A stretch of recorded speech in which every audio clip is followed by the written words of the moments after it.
এই manager sir, এই বুধবার আমার মেয়ের বিয়ে আছে, আমি জায়গাটা বুক করতে এসেছি ইন অ্যাডভান্স। সরি স্যার, এই সময় তো জায়গাটা একজন বুক করে রেখেছি। কে সে? মহেন্দ্র স্যার। দাদা দেখলে এখানেও মহেন্দ্র তোমার জায়গাটা নিয়ে নিল, এবার আস্তে আস্তে হোটেলে নিয়ে নিল, তারপরে বিয়ের দিনও ঠিক করে দেবে, তারপর দেখবে ওদের দুজনে বিয়ে ও ঠিক দিয়ে দেবে। ওকে আমার চেনা আছে ভালো করে, তুমি কিছু করো। মহেন্দ্র!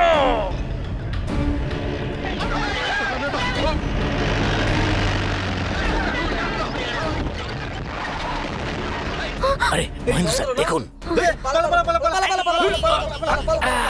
আরে তোমার দলের লোকেরাই তোমায় তাড়া করেছিল কেন? কি হয়েছে বলো? ওরা না কই বলো।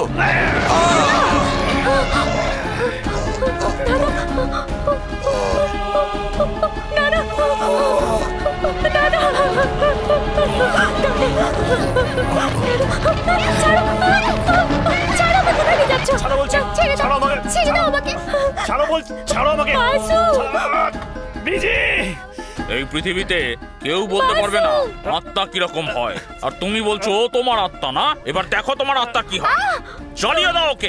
না করবেন এরকম, আমি বলে দিচ্ছি এরকম করো না তোমরা।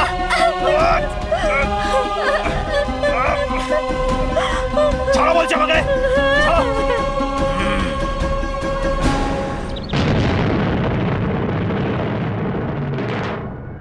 এই কি আমার দিকে তাকিয়ে আছো? তুমি আমাকে আটকানোর জন্য অনেক চেষ্টা করেছো, কিন্তু আমি ঠিক সময় ঠিক রাস্তা বার করে নিয়েছি। তুমি তোমার মেয়েকে খুব খারাপ শিক্ষা দীক্ষা দিয়েছো এবং তার জন্য খুব খারাপ কাজও করেছো। প্রকৃত প্রেমিকরা একসাথে থাকবেই, কি লাগে তাদের? তুমি আমাকে মেরে ফেলতে চাও? কি বললে তুমি? তুমি জীবন দিতে পারো? কে চায় তোমার এই জীবন? এই গাঁ, এই সমাজ, সব জায়গায় আমার মান সম্মান রয়েছে, আর তুমি এই সব লোকেদের সামনে আমার মান সম্মান নিয়ে খেলেছো।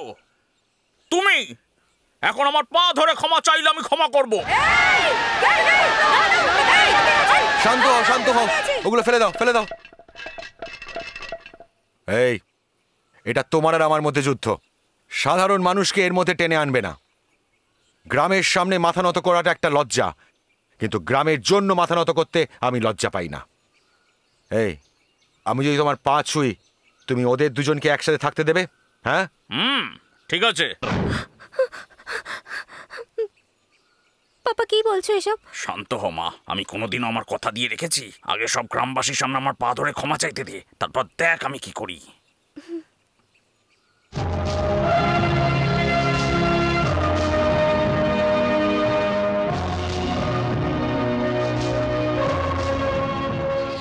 দাদা, দাদা করো না।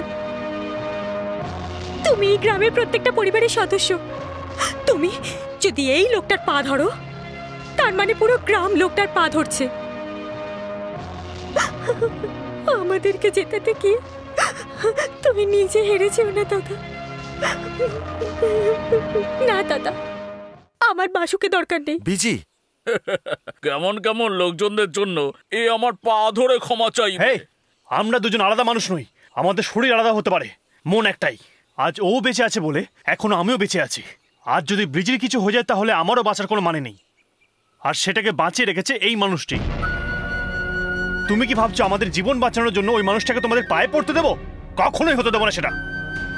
তোমার এই পাগল মেয়েটার ইচ্ছে পূরণ করতে তুমি এসব অন্যায় করে বেড়াচ্ছ। তুমি আমার বাবা। বাবা, আমি ওকে ভালোবাসি, এটা যেমন সত্যি, তোমায়ও অপমান করলো এটাও সত্যি। ও আমাকে রিজেক্ট করার কে? এবার আমি বলছি, আমার ওকে প্রয়োজন নেই, কোনো দিন আর ওকে আমার লাগবে না। এসব তুই কি বলছিস মা? হ্যাঁ পাপা, আমার আর প্রয়োজন নেই, আমার আর প্রয়োজন নেই। আমার মেয়ের আর ওকে চাই না, এক্ষুনি কেটে ফেলো ওকে।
মা, উষা!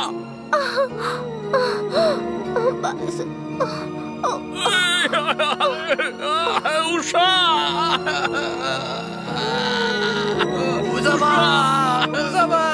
উষা! কি হলো? ডাক্তারকে ডাকো কেউ! উষা, ঠিক হয়ে যাবে, অন্য কিছু একটা করবো।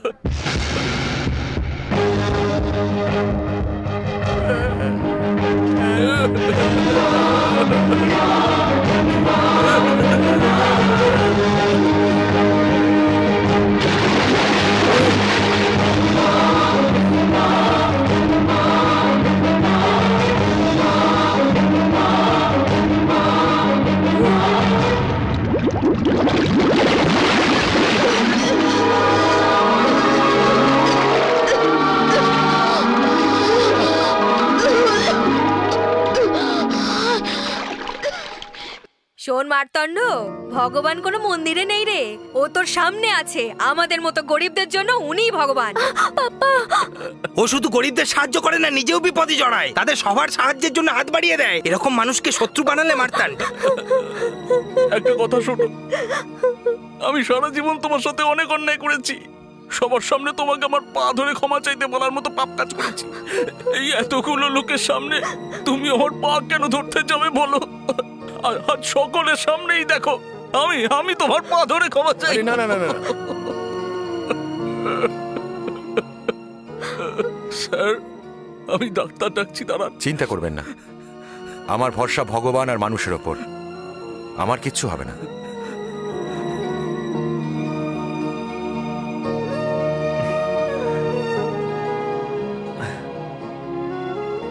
আমি কথা দিয়েছিলাম যে তোমাদেরকে কেউই আলাদা করতে পারবে না। থ্যাংক ইউ দাদা, তুমি ছিলে বলি আমরা দুজনে আবার এক হতে পেরেছি।